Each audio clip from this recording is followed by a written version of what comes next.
We are constantly fed a sterile narrative that our distant ancestors possessed nothing more than primitive stone tools and simple ropes. Yet, how can one possibly explain monuments of such staggering precision that they openly defy the capabilities of even our modern engineering? Today, we dare to peer far beyond the sanitized pages of conventional history books. We are here to investigate technological masterpieces that, by all accounts, should not exist, and yet they stand defiantly right before our very eyes. These are the haunting riddles that modern science has, thus far, utterly failed to solve. The Stargate of Sahasralinga. If you find yourself gazing upon the jagged rock formations and clinical incisions at the Indian site of Sahasralinga and find the imagery of the science fiction masterpiece Stargate flickering in your mind, you are far from alone. Thousands of observers have experienced that exact same chilling association. Even if we refuse to believe that celestial beings from another world were responsible for the creation of this breathtaking site in Karnataka, the void of knowledge remains. We simply do not know who built it. It appears as though the true origins of these precise incisions were swallowed by time when the area was submerged, transforming into a watery basin. It was only when the waters finally receded and the basin sat dry once more that humanity began to take a morbid interest in these inexplicable carvings. By that point, entire centuries had slipped away, and the relentless water had eroded any hope of identifying the architects through forensic archaeological evidence. Faint remnants of inscriptions still cling to some of the forms, but they have been so brutally ravaged by the elements that they remain impossible to decipher with any degree of certainty. The most disturbing aspect of these shapes is that they seem to have been forged with a sophisticated stone masonry technique that, theoretically, could not have existed prior to the Great Flood and the subsequent formation of the basin. Today, it has evolved into a bustling pilgrimage site, yet it continues to guard its ancient secrets with a cold, impenetrable silence. The Guardian of Yakushima. Our odyssey through the remnants of the ancient world leads us here, to the sacred and mist-shrouded Japanese island of Yakushima. Spanning a mere 27 kilometers in width, this landmass is forged almost entirely from solid granite.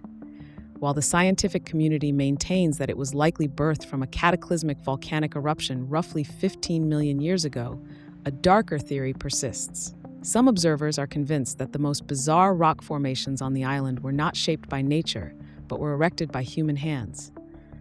The most legendary of these sits perched upon the summit of Mayan Urake, a peak that also serves as a sanctuary for a Shinto shrine. The deliberate positioning of a smaller, flat stone atop a massive monolith grants it a ghostly humanoid silhouette, earning it the ominous title Guardian of Yakushima. There are those who claim they can see tormented faces emerging from the bark of the 7,000-year-old Japanese cedar known as Suji.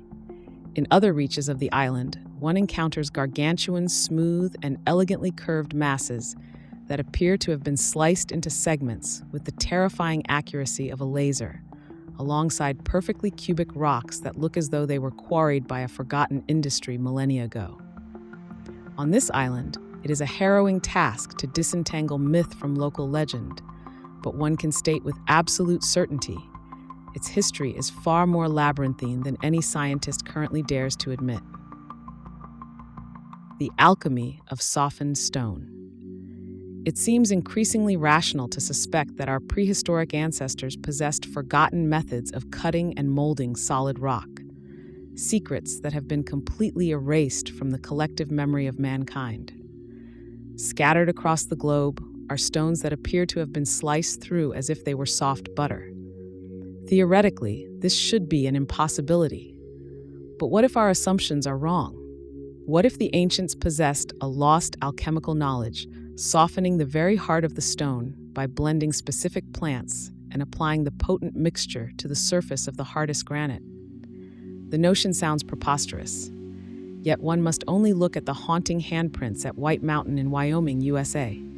How were they seared into the stone? Clearly, they were carved, and yet the textures are unnervingly smooth, appearing as though they were pressed into wet, fresh cement. The existence of such a chemical softening agent would provide a staggering explanation for how our ancestors manipulated, cut, and transported megaliths weighing hundreds of tons. The burning question remains, what were these plants, and where can they be found? If such flora ever existed, perhaps they were harvested so ruthlessly that the species required for the mixture are now utterly extinct. The liquid fortress of Borar. The sheer mastery our ancestors displayed in manipulating and governing the flow of water continues to leave modern observers in a state of awe. Consider this: an ancient, sophisticated aqueduct system recently unearthed in Borar, Iran. This entire intricate network was engineered as a vital component of a fortress and was stumbled upon only by sheer accident during local construction. Thus far, pinpointing an exact chronological date for these aqueducts has proven an impossible task for researchers, but their antiquity is so profound that they utilize ceramic vessels as a primitive yet ingenious method of water filtration. It is an age-old deception of nature, yet hauntingly effective. Chronicles suggest that Borajud was once a formidable, heavily fortified citadel, protected by a ring of nearly 60 watchtowers and housing a network of inner castles. This specific fortress may have served as the seat of local government, explaining why the architects were so obsessed with securing a permanent supply of purified water. The surviving pipes are terrifyingly fragile, presenting a nightmare for archaeologists. They face a grim choice: attempt to extract them for forensic study at the risk of total destruction, or leave them buried in the dark. As no final decision has been reached, they are racing against time to study the relics while they still remain in their original positions. The impossible split, Al-Naslaa. Finally, we look to the desolate oasis of Tayma in Saudi Arabia, home to the Al-Naslaa rock formation. This is a megalith of such shocking appearance that it seems to have been cleaved perfectly in two by some unknown high-precision cutting technology before being balanced upon a natural pedestal. Official explanation labels this a natural anomaly, but the skeptics remain unconvinced. On one face of the monolith, there is a petroglyph, a carving that might represent a horse or a camel, dating back approximately 4,000 years. It is undeniable, then, that humans were working this stone in that era and could very well be responsible for its bisection, a split executed with the cold precision of a laser. Yet, they obviously had no such technology. The central mystery remains: how did they do it? The grim reality is that we are clueless. Perhaps that is why mainstream science prefers to hide behind the theory of weathering, hoping that we simply stop asking questions. The thin river of the ancients. When we speak of the vanished cultures of the past and their impossible technological feats, it would be a grave error to overlook the Inca of South America. How is it conceivable that 3,000 years ago in Chamas, Peru, they successfully carved a perfectly square aqueduct into volcanic bedrock nearly 300 meters above the level of the sea? It is entirely possible that this is the handiwork of a much older, more advanced civilization that predated the Inca, a shadow culture that left no other trace of its identity. Even the name of the site, Cumbamayo, translates simply to thin river, offering no clue as to who engineered the oldest man-made structure in the entirety of South America. This precisely chiseled channel still diverts glacial meltwater to the parched valleys far below. It is a masterpiece of prehistoric genius that forces us to wonder: are the stone monks, the volcanic pillars towering 18 meters above the channel, truly natural, or are they something much more deliberate? Avebury, the Forgotten Labyrinth. Stonehenge remains the most iconic circle of megaliths in England, and perhaps the world. But should it be? If there were any justice in the world of archaeology, that crown would belong to a different site, located just a few kilometers away. This structure is the Avebury Stone Circle, and its structural complexity dwarfs that of its more famous neighbor. Likely constructed some 4,600 years ago, it consists of a dizzying system of concentric rings within rings, forming an intricate geometric web. Evidence implies that over 600 stones once stood here, though today only 76 remain as silent sentinels. we can still see the haunting outlines of a massive ditch encircling the outer ring and the ghostly traces of a path winding through the inner stones. The Neolithic tribes who labored over Avebury did so with agonizing effort, yet we are as blind to their motivations as we are to the purpose of Stonehenge. We tell ourselves it was likely rooted in pagan ritual, but in truth, that is nothing more than a desperate hypothesis. Ishinuden, the floating titan. Deep within the historical shadows of Asuka Park in Japan lies another megalith that shatters every conventional explanation. While the park is filled with ancient stones, one only needs to travel 60 meters to encounter Ishinuden. It remains partially fused to the colossal mountain of rock from which it was being carved. Ishinuden stands 5.5 meters tall, spans 6 meters in width, and reaches a thickness of 7 meters. The mass of this gargantuan, hewn block is estimated at between 500 and 600 tons, a true titan in the world of megaliths. The original intent behind Ishinuden remains a total mystery. It appears as though it was abandoned mid-process, forgotten by whoever was carving it. A Shinto temple now stands beside it, but the rock came first. The temple was built only because the people recognized the stone as something holy.